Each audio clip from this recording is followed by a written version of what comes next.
आजकल फूला थे तो कांसी फूल कर भी बहुत महत्व है।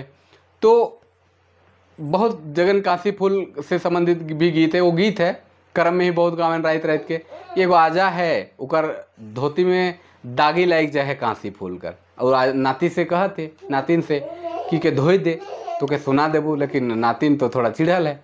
तो गीत है हाँ, हाय रे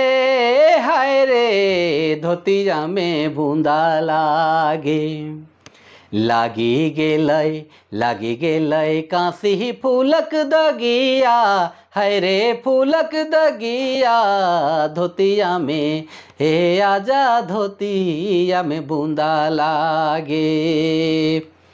हिले तुगे मालिन बेटी, ले तुगे मालिन बेटी डलह भरी सोना, डलह भरी सोना धोतिया में, एहे बुचू धोतिया में बूंदा लागे।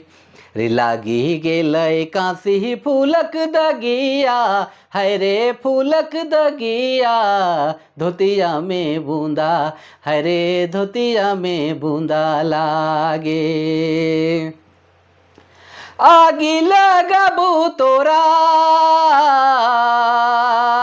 आगी लगाबू तोरा डालह भरी सोना, डालह भरी सोना धोतिया में, एहे आजा धोतिया में बूंदा लागे।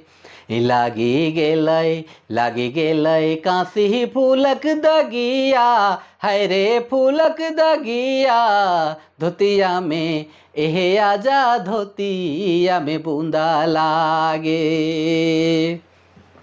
तो इस तरह से भी गावा है ना। एगो